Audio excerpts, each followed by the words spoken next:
Shalom, y'all. Great to be with you again, and again and again, or as they say in England, again and again and again.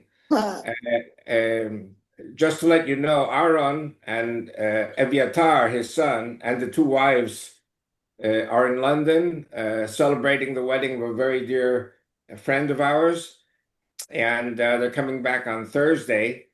And this English family is planning Aliyah to Israel. So it's a very exciting time for them as they're planning it, and we're waiting for them. Um, I don't know what to say. It's been a very, very difficult last few days because, as you know, we lost 11 people yesterday, the day before, and so things are kind of in a tumult. Um,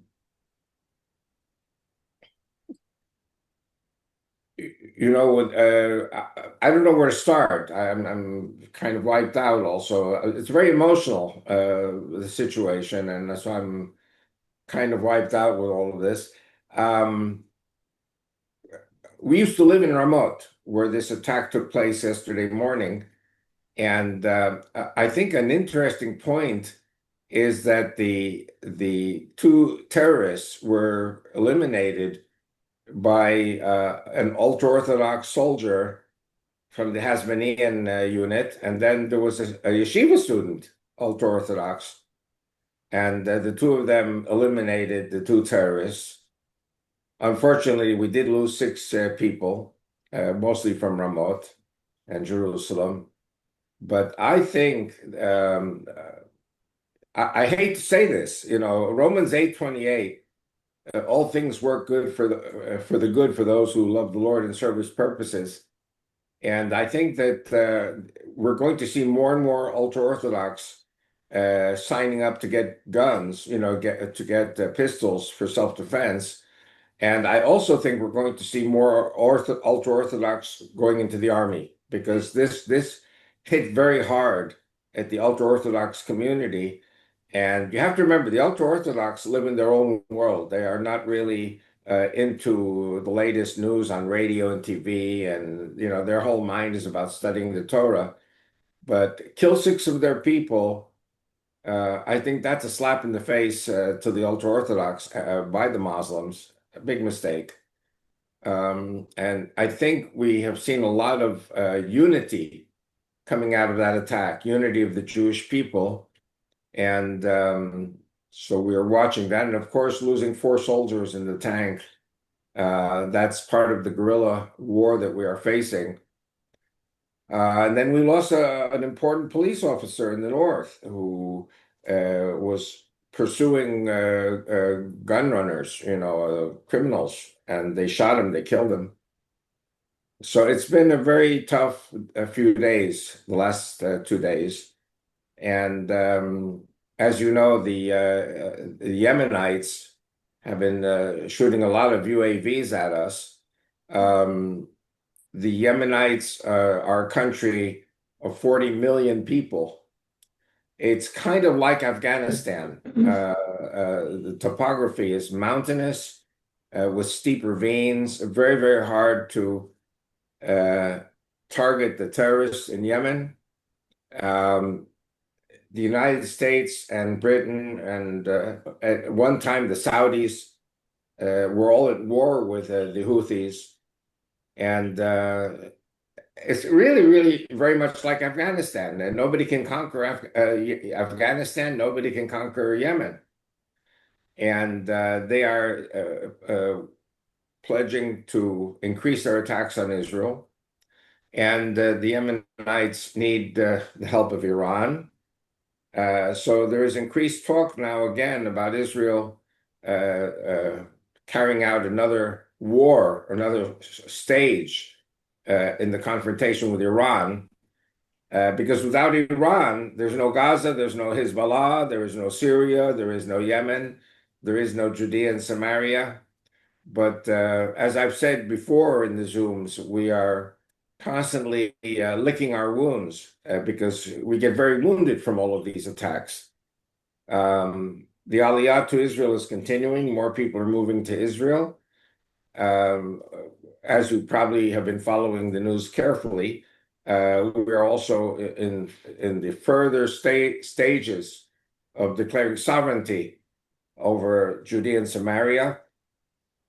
It is a wonderful thing that we have President Trump with us, Secretary of State Rubio, and of course Huckabee, our Ambassador Huckabee is fantastic. He's more Israeli than the Israelis are, and so I'm very excited about that. I've had also a very good week in the sense that my book about Turkey and the Battle of Lepanto too is coming along very well. And I would say I'm past the halfway mark in finishing the book. It'll be a small book. It won't be very large. But that means that it'll be easier reading for a lot of people to get the message out about what Turkey is up to. Egypt has been trying to get closer to Iran, which is also a very scary scenario because if Egypt and Turkey join the fray, this is going to be very difficult. Israel cannot do all the fighting by itself. And yet, we have said to the United States, we don't need your boots on the ground. We can do it ourselves. And until now, we have succeeded. But this requires a lot of flexibility from Netanyahu and our military to be able to handle all of these fronts that are attacking us. But I do believe that we are getting close to an Armageddon situation. There was something on Channel 14, it was only aired once, that the Turks, either they were talking about sending 60,000 Turkish troops to northern Cyprus. And this is at the heart of my book about Turkey and Lepanto too, that we have to face the possibility that we will be in a full war with Turkey, and we will sink their whole navy. Lepanto 1 was about the Catholics sinking the Turkish fleet in April of 1571. But at that time, the Turks were still in the ascendancy. And as you may or may not know, because it is in my book, the punishment for sinking the Turkish fleet was that the Catholics had to completely rebuild the Turkish fleet and to cede the island of Cyprus to Turkish control. So today the Turks are claiming all of Cyprus. The Turks are getting ready to invade the southern part of Cyprus, which is Greek. And you all know we have a gas pipeline from Israel to Cyprus, and then from Cyprus to Greece, and Greece to Italy. So this is a very strategic energy artery going into Europe at a time that Europe really needs it. And the Turks are saying, no way, Jose, this is going to be a Turkish pipeline. Why? Because Turkey ruled Cyprus from 1571 until the British took it from them in 1878. And what we see with Cyprus and Turkey is what we saw with Britain and Hong Kong. And indeed, after the 99-year lease was up, the communist Chinese took Hong Kong from the British and took Macau from the Portuguese. So the Turks are their wet dream is to take southern part of Cyprus and annex it to Turkey. Now, Cyprus is Greek, but it's not part of NATO. Greece is part of NATO. Turkey is part of NATO.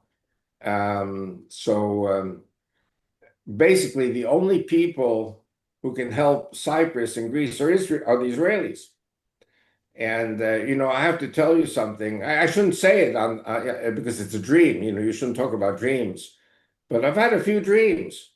One of them was I was in Cyprus and then I crossed over. I saw these red flags, which are Turkey, and I went across to the Turkish part of Nicosia, and I did it because I had the dream that I was going to do it, and I did it twice. Went over to the Turkish side. Very interesting story.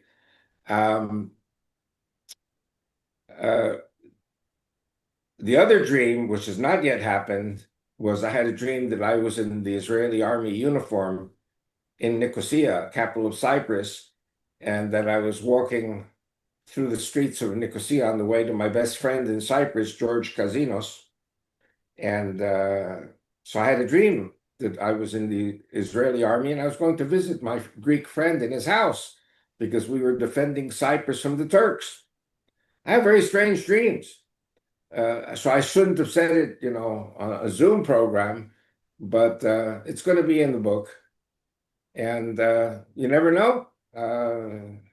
Even though I'm 76, going on 77, um, I do speak some Greek, and I love Greece. I love Cyprus. I love Nicosia. Um, if the Turks really show signs of preparing something crazy, I'm going to volunteer. And we do have older people volunteering for the Israeli army for specific tasks.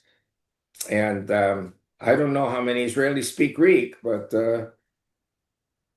I'm sure every soldier in uniform will be appreciated if we send an expeditionary force to Cyprus. Um, there's no one else who will defend the 500,000 Greek Christians in Cyprus who will be slaughtered by the Turks. The Turks want that island back. Don't forget, Cyprus was a Catholic island controlled by the Catholics as a result of the Crusades. It was a crusader island, and in 1571 it had to be handed over to the Turks because the Catholics sank the Turkish fleet. That was Lepanto I. So I'm expecting that we're going to have no choice, but we can do it. We have no choice but to sink the whole Turkish fleet. Probably instead of them coming south over the armistice line into the Greek side, probably Israelis and Greeks are going to go across to the northern side and expel the Turks. Either they expel and kill the Christians, or we expel the Turks, send them back to Turkey. So this is crazy talk, but you have to remember, if they destroy Cyprus, Cyprus becomes Turkey, then the gas pipeline will be a history, and Israeli planes will not be able to fly over Cyprus. As it is now, the Turkish government has banned Israeli military and government flights from Israel over Turkish territory. For now, they say we'll still let civil aviation flights get through, airliners. But this is a writing on the wall. I heard this a week ago, and so I've been full steam ahead to finish the book, get it to a publisher. I still haven't heard from the publisher, Kineret Smora Beitan, regarding my book on the party. So basically, I'm going to have 2 books in the oven pretty soon. And if they don't publish it, I'll go and publish it myself. And I can do 1 book. It might be harder for me to do the second book as well. But I think that the book about Armageddon and the Turks is something that will be a bestseller. And so if I finish the 2 books, this will be important ammunition for the Bible Block Party, running for the Knesset, and getting Israel ready for the future and the future borders, which will be from the Nile to the Euphrates and from Lebanon to Yemen. There are a number of things that I'm going to be talking about in the book. And so, I'm not turning this into a commercial, but I know most of you will be very interested in reading the book and seeing is this really going to turn out as God's will? So we'll see. Give me a second.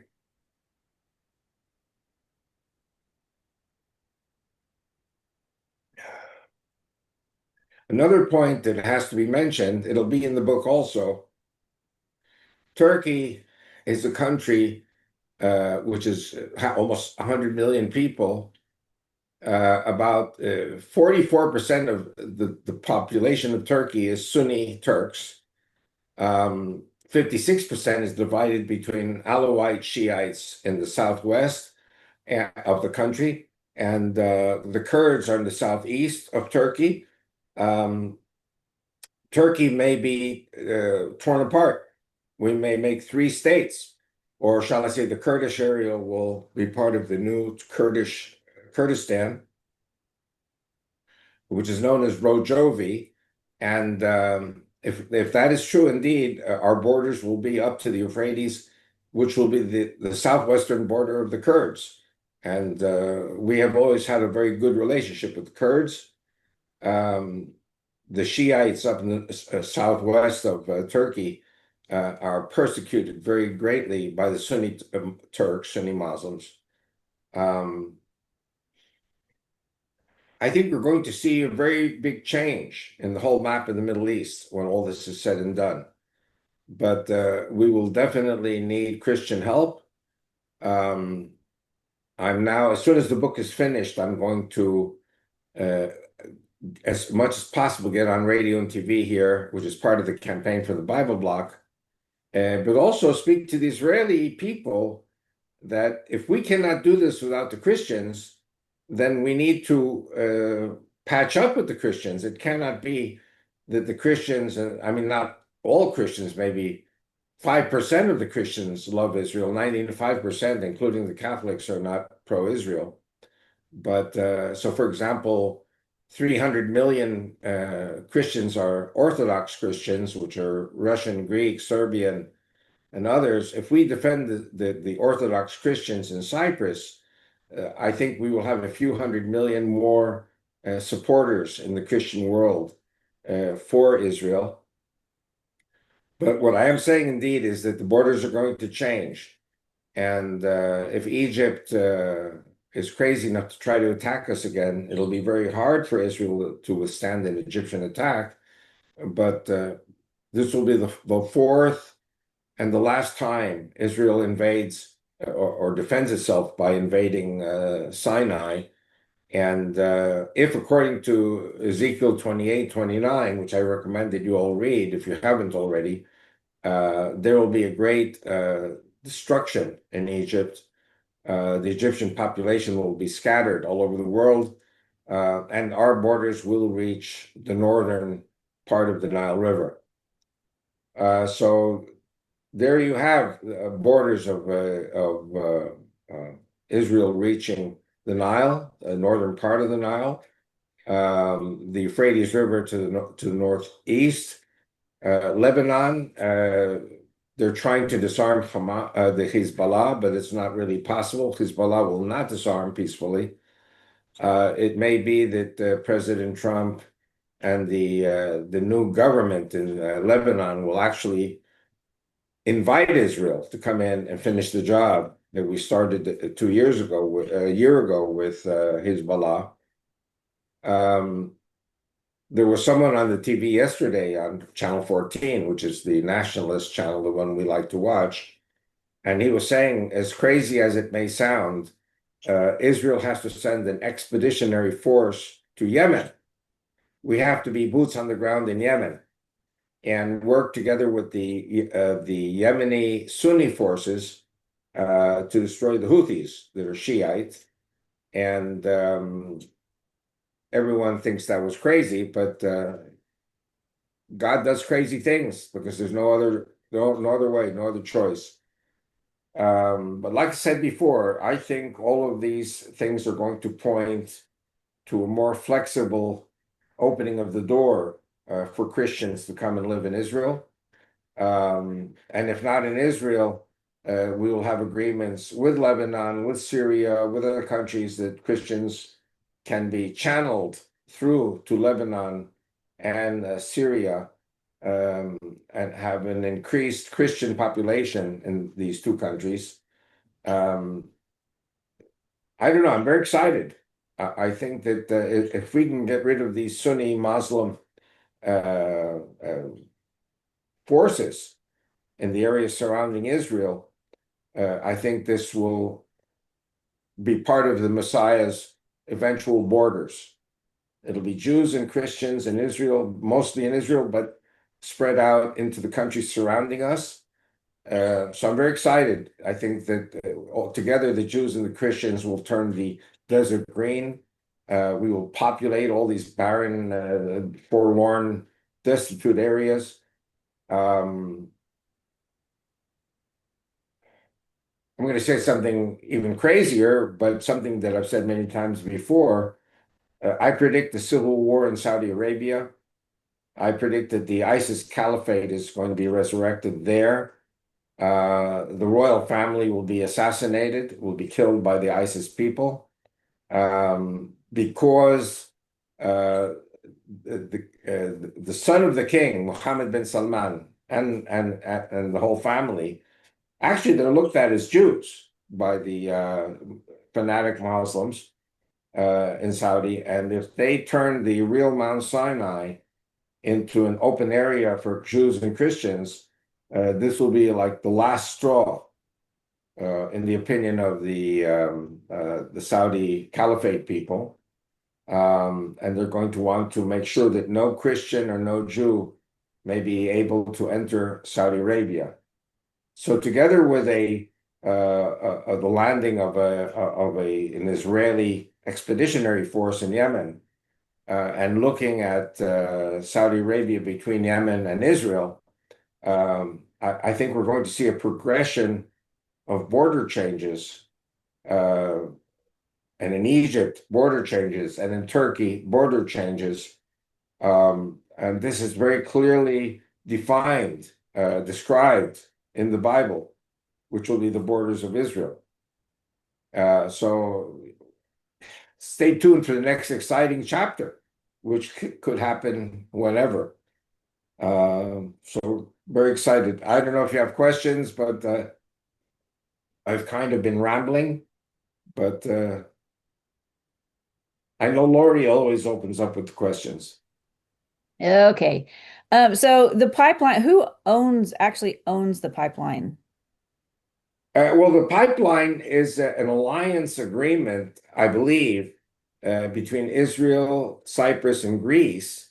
I know that there are a number of Western and Israeli oil and gas companies that are doing the drilling and extracting the gas from this under the seabed of the Eastern Mediterranean.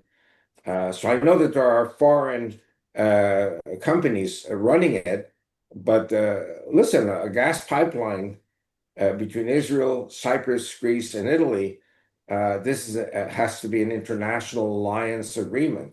Mhm. Turks are going crazy about this. The Turks want to destroy it. And by the way, Biden opposed it. So with Trump on board, I think our chances are increasing. But we've got to get this thing finished, as so long as Trump is in power, and pray for Trump's long life. Good question. I don't know the full answer. A Yeah. lot of these things are really secret. Yeah. I was just curious about like what oil companies were probably involved. You have to remember that there are three major routes. One is through Russia, one is through Turkey, and one is through what will be Israel, Cyprus. But the world is getting smaller. And all I can say, I'm very happy about it. In my early years in Israel, 68, 69, 70, 71, I loved going to Greece. 79, I went to Cyprus for the first time. And Greece and Cyprus were actually anti-Semitic. They were anti-Israel. Their relations economically were with the Muslims. And I think what we see is with the increase in Islamic terrorism and fanaticism, the Christians are saying, hey, something's wrong here. And the moment Israel offers to defend Greece and Cyprus and to develop together this pipeline, a lot of the economic woes of Greece and Cyprus are answered by this pipeline. So I think God set things up in such a way that if Greece and Cyprus bless Israel, they will be blessed. Mhm. And okay, different topic you said this will be the fourth and final time for taking the Sinai Peninsula. Right. What were the first three times? Well, I know one, but I don't know all of them. no, well, obviously, 1948, 49, the Egyptian army invaded Israel from the south. The Egyptian army uh, controlled Gaza. Then they came across the border. They made it almost to Ashdod, and there were some very tough battles.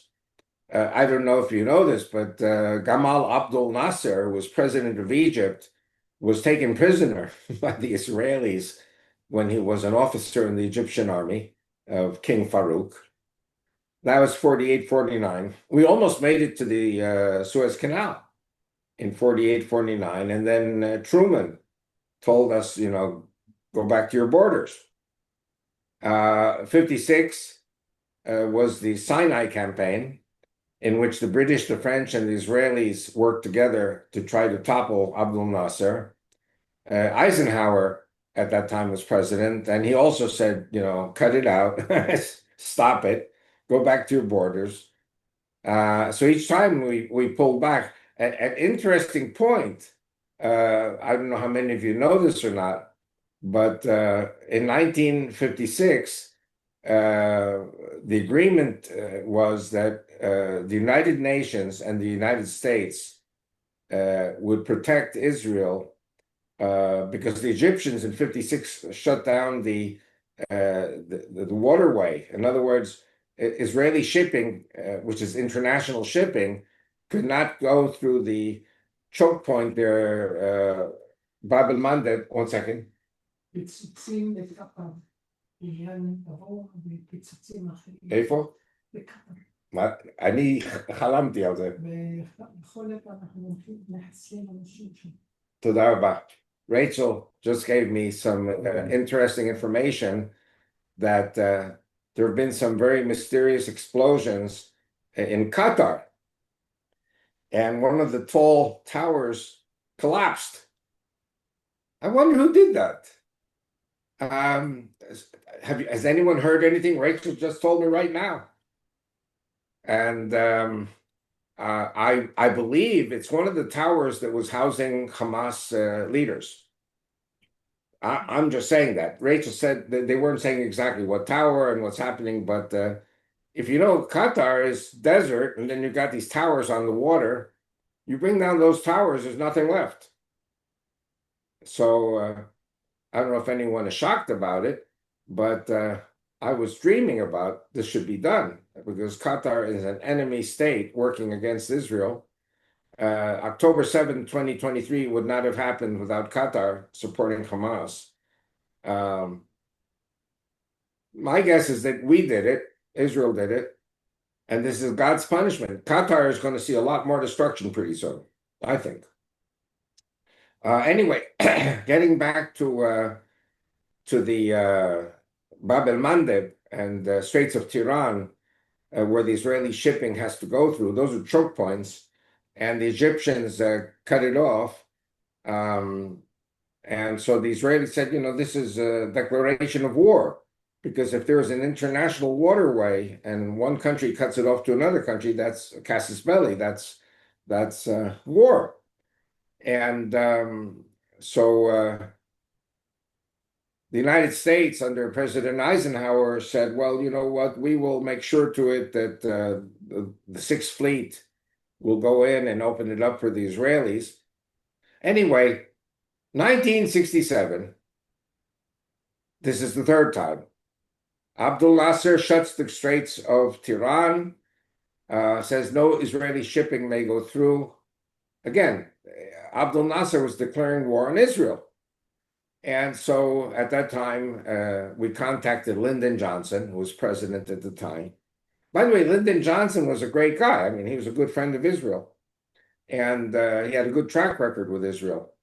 And so they said to Lyndon Johnson, hey, listen, we have here a signed treaty with the United States that if the Egyptians cut off the Straits of Tiran again, you guys are going to come in and open it up. And we had a horrible period. They never talk about it in Israel, but there was a horrible 3-week period called the period of the waiting. And we were waiting and waiting and waiting for the Sixth Fleet to go in and open up the Straits of Tiran. And we were waiting for the State Department to find their copy of the treaty. And after 3 weeks, they said, we can't find it. The treaty to defend Israel was gone. And so the decision was taken that Israel would open up the Straits of Tiran, which means that the Israeli infantry and tanks and artillery and everything, and Air Force would take Sharm el-Sheikh, which is in the southern tip of Sinai, and we opened up the Straits of Tiran. It was the Six-Day War in 1967. So just to summarize, 48-49 was the first time we took Sinai. 56 was the second time. And then the third time was the Six-Day War in 1967. Are you okay with that, Lori? Yes, thank you. It was the middle one I don't think I knew about. So every time it was the United States told Israel to give it back, basically. Correct. And it's also one of the reasons why Israel is very careful with Egypt, because we're going to shed our blood to defend ourselves, and then a president imbecile like Biden will say, give it back. And at this stage, I think Trump would stand with Israel. But, I hate to use bad words, but there's so much crap going on. And it's all, financed by the money of Qatar and Saudi Arabia and others. And I'm telling you, all these Islamic countries are going to be overthrown by more fanatic Islamic countries, which are going to force Israel to defend itself militarily. And we Jews, we Israelis, have to get our house in order with the Christians. And we have to get ready to welcome Christians as immigrants and also as soldiers who will come in and join us. When I go to church, and this, what's your favorite prayer in the churches? And I sing to them, onward Christian soldiers. And that is not marching as to war. This is marching to war. And I'm a Judeo-Christian crusader. I believe the Jews and the Christians have to march together. And I'm getting ready very soon, as part of my party, to come out with an official declaration that the problem is not oil, the problem is not politics, the problem is the black stone in Mecca. You destroy the black stone in Mecca, you have sent the devil to the pits of hell for 1,000 years. So if you know this business about sending the devil to the pits of hell for 1,000 years, you understand exactly what I think about Allah and the black stone and the need for Judeo-Christian alliance. Because the Messiah, if it's Jesus or whoever he may be, he's not coming or returning only for the Christians or only for the Jews. He's coming for all of us together. We are one people, the people of the book, as it says in Romans 15. So listen, I'm very excited. We're living in very exciting times. Mm-hmm. Any more questions? Shoot. If you want to talk, talk. If you want to shoot, shoot.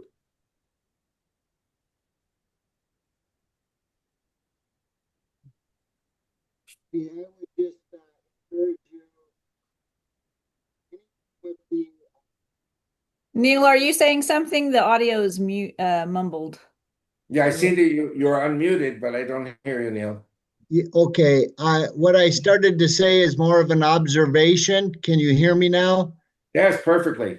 Okay, good. And the observation is strictly that anything with the name, title Armageddon is popular today. So you had mentioned you might use that word for your Bible block party. That's very popular today.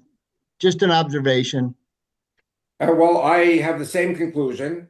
The name of the book is Lepanto II, which is the name of the battle of the Israeli Navy sinking the Turkish Navy. And then Lepanto II, colon or semicolon. What's the two dots? Semicolon, right? Colon. Colon. So it'll be Lepanto II, Turkey, and the Armageddon. And one of the reasons that this comes more towards the back of the book, and that is that You know, everyone is saying that Europe is finished. Europe is sinking into Islamic quicksand, which may be true. I think that there will be a revival in Europe. I don't know how it's going to happen exactly, but the European Christians are really fed up with all this kowtowing and uh, I hate to use the word ass kissing of the Muslims. Um, Listen, I see Helen Lenin is here, and you know that these Palestinian and Islamic flags are being torn up and thrown in the garbage and replaced with the Union Jack. So I think that yesterday the French government collapsed. So we have to see if Macron does not succeed in putting together a coalition, they're going to go for new elections. And this time, I think the right wing is going to, the Christian right is going to win these elections, or at least have a much more of a say than the socialists. Uh, Politics is like a pendulum, and the pendulum swings back and forth, back and forth. It's the time for the right wing. Okay. Regarding the Turks, the six republics that broke away from this former Soviet Union, Kazakhstan, Uzbekistan, Tajikistan, there are 200 million Muslims, Turkic Muslims. Turkey has 100 million, so that's 300 million. The Europeans are afraid of the Turks joining the European Union because if the Turks join the European Union, Europe becomes Islamic overnight and they will control everything. So even the French have been refusing to allow the Turks to join the European Union. The Turks have plans. And one of the plans is that the modern Turkish caliphate will be from Morocco all the way to China. And they are going to reestablish the caliphate also in the Balkans. Now, I don't know how much you know about European history, but the Turks virtually made it to the Adriatic Sea. They took Greece, Cyprus, Bosnia, Croatia. I mean, all these areas fell to the Turks. They want to do that again, and they're going to do it with hundreds of millions of volunteer soldiers coming from Turkic nations. Don't forget also, you have countries like Indonesia with 200 or 300 million Muslims. They're not Turks, but they're going to join the crusade against the Christians and against Israel. It's going to be a very, very great war, great in a negative sense. And the reason there's going to be this Armageddon is because Israel sank the Turkish fleet. In other words, we win the battle, but the war is not going to be over so fast. But Israel has to do a lot to put together alliances with the different Christian countries and Christian leaderships and military. And at this stage, I still see rabbis with puny brains who refuse to learn the New Testament and learn what Christianity is all about. And they're afraid of missionaries. They're saying, you know, if you're afraid of missionaries, your Judaism isn't worth shit, excuse the expression. Because Judaism has been around for 4,000 years. Christians have been around 2,000 years. And if you ask me, Christianity is basically an offshoot of Judaism, but it's Judaism. Just as the branches are an offshoot on the olive tree. And you cannot destroy the roots of the olive tree without destroying the branches. So people are very conveniently cocooned in nonsense. And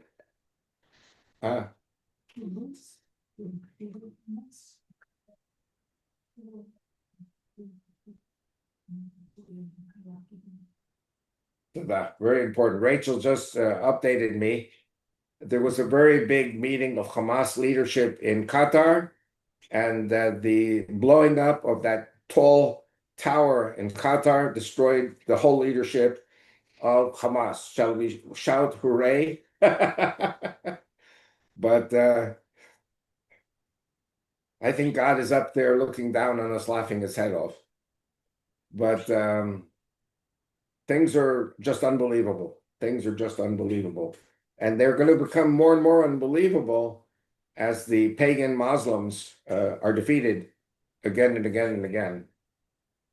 And I will say, the moment the black stone in Mecca is destroyed, you have cut off the head of the snake. you've cut off the head of the devil. So it's very important for us to rejoice today.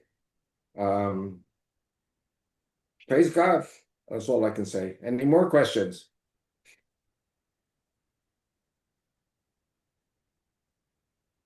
How's that for razzle dazzle? Avi, if I can just make one other observation, I'd appreciate it. And that is that it seems interesting. You feel free to comment if you would like, but that Turkey is a relatively minor construct country, beginning with their capital when they first went in and defeated Constantinople, Istanbul, so on. They do not want any archaeology that goes contrary to Turkish thought. Nonetheless, I find it fascinating that Israel, conversely, goes back thousands of years, and Turkey goes back hundreds, if that, years. Anyway, it's just an observation again. Well, listen, I don't know if on your last visit to Israel, when was your last visit to Israel? Sorry, Avi, I'm fumbling around here. My last visit was in February. Okay, did you go to Joshua's altar? Yes, I did. So I will repeat it for all those who have not been to Joshua's altar. Joshua's altar is 3,200 years old. And there's definite proof that this was where Joshua uttered the blessings and the curses to the 12 tribes. They found there at the altar in the ashes of where the Israelites were praying at the time. They found animal bones, which were 1 year old. Everything was sent for carbon dating. The bones were all kosher animals. They found amulets and they found all kinds of jewelry from Egypt that the Israelites brought out of Egypt with them, and they tossed them into the fire, into the ashes. And my son Aaron, did you go with Aaron? Yes, I did actually. I was with Aaron at Joshua's altar. So this is very important because this proves that the whole story about Joshua and the blessings to the 6 tribes and the curses to the 6 tribes, this is not a fairy tale. This is not some vain fable. This is something that really happened. So it proves the veracity of the Bible. And Shiloh, 369 years, the Ark of the Covenant was there. All these things are being proven more and more by archaeology. And, we have a problem. We have a problem that, of course, the atheists don't believe in the Bible, but there are many Jews and many Christians who say that the whole Bible is fairy tales, allegories. And it's not true. It could be that the Bible is more of a historiographic book and not a history book. Historiographia is that it has history in it, and then, of course, it has the rabbinic interpretations. But the rabbinic interpretations do not negate the history part. So all those people who say, "Oh, it's all fables; it never happened. It's just vain fables and ideologies," they should go to Israel and go to the Joshua's altar, Bethel, where Jacob put his head on a stone and that was his pillow. All this really happened, and the whole area of Bethel has been and is still being excavated, and Shiloh excavated, and Argaman excavated, and every day they're finding more and more and more proofs regarding the veracity of the Bible. And Turks, the Muslims, they have a cockamamie book called the Quran, which is all written by a rabbi and a priest. and turned into a joke book. The rabbi and the priest were joking, laughing at the Muslims, primitive Muslims who were reading this nonsense. The Quran was sabotaged from within by the rabbi and the priest. Sergius Bukhaira was the priest, and Ovadia ben Shalom was the rabbi, who were kidnapped, promised their freedom upon completion of the Quran, and then double-crossed and executed by stoning. By the way, one of the reasons that Jews and Christians are not allowed in Mecca is because there's fear that the Jews and the Christians will go. They know exactly where the rabbi and the priest were stoned inside of this well, this pit. And if we dig it all up, we will find the skeletons of the rabbi and the priest. So they don't want to let any Jews or Christians in Mecca. But this is a battle between God and Satan. The Bible is the book of God, and the Quran is the book of Satan. I mean, there are many Satans. Adolf Hitler was a Satan, Mao Zedong was a Satan, but this is the biggest of the Satans, Allah. They even call him the greatest of all the liars and deceivers. That's Satan. And the Muslims are proud of being liars and deceivers. So I'm not saying people are stupid. I'm just saying people are ignorant. Because if people knew the truth, and if they would read, you've got to read the Old Testament, you've got to read the New Testament, you've got to read the Quran and the Hadith, and then you can see how clearly that the New Testament and Old Testament are one, and the Quran is in a sewer. But it was put there intentionally by the rabbi and priest who were smart enough and sophisticated enough to sabotage the Quran as they wrote it. And listen, I went to seminary. I learned New Testament and Old Testament and Quran and Hadith. And you have to be very blind not to see these things. And it's one of the reasons why I enjoy very much speaking in churches, because I feel people appreciate what I'm saying and that it is the truth. But I agree very much with what you were saying. Armageddon, it's in the Bible, and it hasn't happened yet, and it's going to happen. So what we got to do is get our Jews and Christians stop hating each other. Hey, listen, we got to get the Christians to stop hating Christians, and the Jews to stop hating Jews, and the Jews and the Christians to stop hating each other. I appreciate your comments, Neil. Thank you, Avi. Lastly, I would just also observe that Joshua's altar is fantastic to see. And I do plan next time, hopefully, as you say, God willing, that I will be able to go to Shiloh and Bethel and other sites that are biblically important as well. Neil? You got cut off. Yeah, sorry. Did you hear that? No, the end of the sentence, no. I'm sorry. What I said was that Joshua's altar and Bethel and Shiloh are also on my bucket list, as it were, to see and be present at. But Joshua's altar specifically is definitely a must kind of thing to see. I don't want to go to jump off the diving board too far, but my friends, Jim and Penny Caldwell, who did so much work archaeologically in Saudi Arabia, they said to me that there are footprint type areas in Jordan and in Saudi.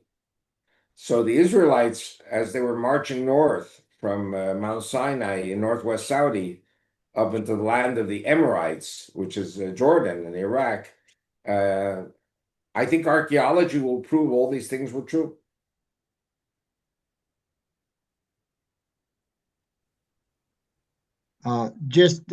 My comment would be that Israel, in spite of the fact that they don't want the land back necessarily anymore, are going to get it whether they want it or not. And I understand that there are a number of places in Scripture in the Bible that reference different areas of land that Israel will get, and they will get it one way or the other. It's inevitable. I don't mean to be too gross, but I know I've said it on these Zooms in the past. Uh, I'm talking, I spoke about it this in my eighth book, Israel Bible Block, updated edition, that 10 million people are going to move to Israel, at least. I think even more. 6 million will be Jews, and 4 million will be Christian spouses or non-Jewish spouses.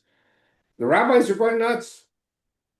They're saying to me, we don't want the Christian or non-Jewish spouses, and we don't want the Reform Jews and the conservative Jews and the unaffiliated Jews. We only want Orthodox Jews, 500,000. And my answer is that these rabbis are going to get an enema. They're going to get a holy grail enema. Because God is going to send these millions of people, maybe tens of millions. You don't forget, you have tens of millions of Sfaradim who were forced to convert to Christianity. Many of them are still Christian, but they are Jewish by blood. They have traced their families back to the Inquisition, where they were Jewish. And these people are all demanding they want to move to the land of Israel. So anyway, God gives an enema to everybody who refuses to listen. How's that for a quote? It's a good quote, Avi, is in my opinion. However, I would encourage you, maybe that's another book to write at some point. Not that you don't have enough on your plate already, but about what you had just said about all these people moving back to the land of Israel. It's in my book. It's in the eighth edition, the eighth book of the Bible Block Party, where I discuss all these different groups coming to Israel. And we're going to have very strong alliances with the Kurds, with the Druze. We'll see what other nations join us. Boy, I'm so happy Rachel came up with the good news. We have an agreement. Every time I'm doing Zoom, she's downstairs. I have a TV here also, but it distracts me while I'm talking, so I turn it off. Hi, Avi. It's Elizabeth. How are you? Who is this? Elizabeth. Elizabeth. One second. Hi. Can you hear I me? see you. Yes, you're here. Yeah, I'm here. I was going to Good. ask you, have you seen where they want to turn Mount Sinai into a resort? Have you Well, seen I any? read that yesterday. Yes. They were talking about the Mount Sinai in Egypt, which is Yes. it has been proven not to be the real Mount Sinai. Jim and Penny Caldwell spoke about this many times. The real Mount Yes. Sinai is in northwest Saudi Arabia, in the Midian Mountains. But listen, if they want to go ahead and build in Egypt, they should go ahead and build. But that's not the real Mount Sinai. Right. I remember that from what you said too about Penny Caldwell. And I had seen their video and everything many years ago. And Right. I just thought, I can't believe they want to, well, you can believe they want to destroy everything and make it a resort. Well, listen, Mohammed bin Salman wants to do a resort in the real Mount Sinai. Oh my gosh. I don't know. That may But be an interesting I'll problem tell for you, them. ISIS and the Caliphate, they're going to assassinate Mohammed bin Salman. They're going to kill the whole royal family for doing that. I don't think they want their history destroyed like that. Right. What they consider their history, you know.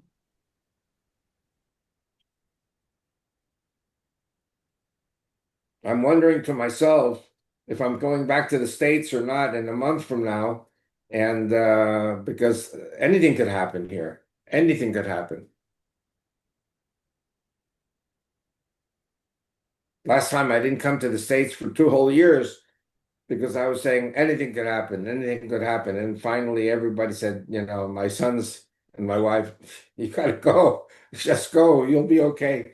So we'll just see. Because we are now afraid of Palestinian terrorism in Judea and Samaria, which is where we are. And we're talking about hundreds of thousands of rifles and pistols and RPGs in the hands of these terrorists. And I don't think I'd be very happy leaving Rachel here alone. I'll leave her the gun, but I have a whole scenario of what I'm going to do if they come to my house. But listen, if things work out that I can travel, then my target date is still the 16th, 17th of October. That'll be great.